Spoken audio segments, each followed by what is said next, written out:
right, folks, back from the National in Chicago. We're going to do a two-parter. This is part one of Super Dave's Pickups. All right, here we go. These are my non-Mookie Betts pickups from Chicago. Because I'm a Mookie fanboy, I'll do a separate video on that. So this is part one. These are the non-Mookie pickups. First, we got the 2016 Transcendent. This is a first-year Transcendent. You've got your purple autograph here of Mark McGwire. These were numbered out of 10. BGS 9. Really super common back then for people to put these cards into BGS slabs. So, but the purples are tough to find. So, there's a few set collectors out there to try to put them together. But, all Hall of Famer types. I mean, great-looking auto. Can't beat this card. Next up, we've got the 2019 stained glass. This is the RIP card, which is the extended version of saying it's 2019 of the stained glass cards from Allen and Ginter. 2019 was the first year they made these, so this is one of two of the first year of Ortiz's first stained glass cards. You guys know I love these things. Working on the set, when I see well-priced Hall of Famers, I buy them to have extras. But super cool. These are incredibly cool cards. Now, what CGC may need to kind of work out like they're slabbing this thing, because it they put the bumpers on, but I mean the card moves around all over the place, so that not necessarily great. But anyway, still cool card.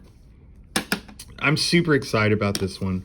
I have a small but growing collection of Clayton Kershaw cards.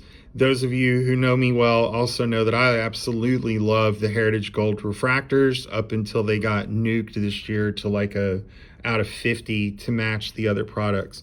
But the old ones are numbered out of 5. So they're incredibly so they're for Hall of Famers or future Hall of Famers, stars like Kershaw, they're incredibly tough to find from any of the years. This is the 2021, but it's the 1972 Topps design. I absolutely love this year of those Heritage Gold refractors. Just the way the borders and stuff come together, the presentation of the cards are insanely good. So when I saw this, I absolutely had to have it. Next up, you all know me well as really liking the Dynasty stuff. So local guy, Jose Altuve. Pretty sure this was a July 4th jersey patch on him. So of course, anytime I see those, I'm gonna pick them up. Super cool card for me, for a guy that I like to follow local and a guy that I PC. Back again to Kersh. Here we've got, this is the current year Dynasty, the 2024. I mean, the patch in here is awesome. Great looking autograph. Does have a little bit of streak in it. This isn't something I'd grade, but what you'll discover is most of the Dynasty collectors don't want them graded. They want them originally as they came in these one touches. So again, this is one that I actually picked up during a trade night at my hotel. It was not one that I had found on the floor. So anyway, was super happy to buy this and bring it home. I've got a number of Kershaw Dynasty cards now. And then the last of the Dynasty, this is a late pickup for me at the show. It's one I'd seen all week and decided on Saturday before I left that I'd go make an offer to try to get it. Nolan Ryan. This one is the out of 5 as well, from 2016. Like just a nice looking autograph, and then really sweet patch for this thing. I just think you can't go wrong with stuff like this, as long as the price is right, obviously. But I think I've got 1 or 2 other Nolan Dynasties. They usually garner a lot of interest and a lot of bids, so I can't always get the ones that I'd like to have, but this is one that I was able to pick up. Moving on to basketball. Here we've got the 98 Skybox Dunkin Go Nuts. This is the first of the Go Nuts that I've ever owned. And I've been looking for Iverson, Kobe, a couple other guys that I kind of PC a little bit, but this is one that I picked up at the National Trade Night. I believe it was on Thursday night. So now one of the things I'd say about these, when you're buying this card, you really need to see it in person, or you need to ask people to take a picture of it with a white background, because these acetate cards can kind of fade a little bit. They yellow. So as you can see with this one, there's a little hint of yellow in the card. What you'll frequently see people on eBay do, they take pictures of these things with a dark background. I think it's mainly because they're trying to hide the toning of the card. This one, again, has a little bit of tone, but it's not super yellow. It's only really noticeable, obviously, when you put a super white background to it. But I felt like it was kind of within tolerance, or at least within my collecting tolerance for this sort of card.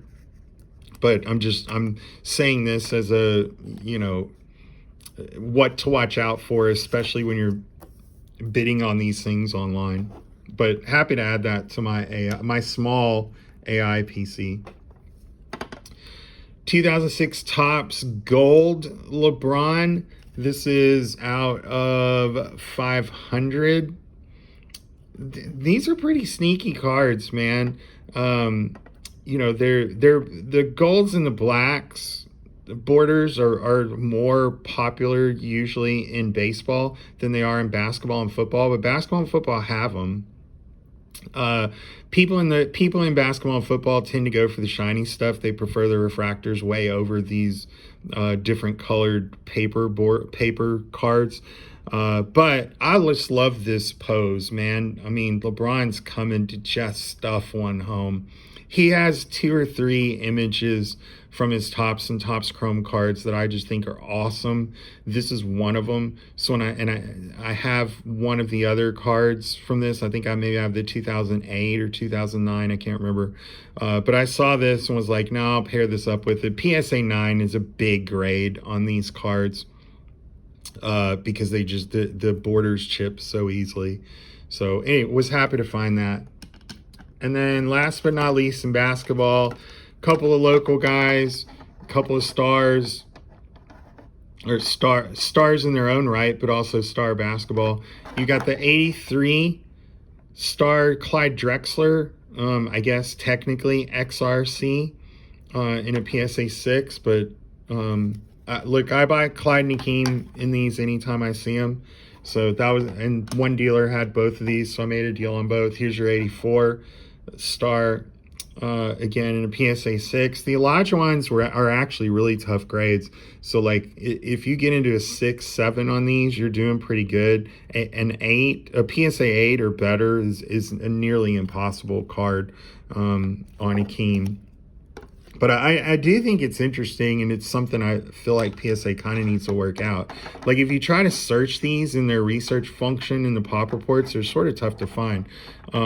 This is called the 8384, and people know, like it said 84 on the card. But then this is the 84, even though it says 85 on the card. But again, if you try to find these, you usually have to scan them. Or enter the serial number to locate it, and then you can easily get to the overall set pop report on them. Last two, these are from football. Here's a 2024 white sparkle prism CJ Stroud. So don't ever say that I don't do ultra modern football. I do. I just don't do a lot of it. This is a card I saw. He's a local guy here. I felt like his prices have kind of evened out from rookie season when he had a really, really good year. Kind of came back to the pack in some ways last year, but there were some team issues I think may have contributed to that. We're about to find out. But these white sparkles are fantastic looking cards. They're not numbered, but they are pretty rare.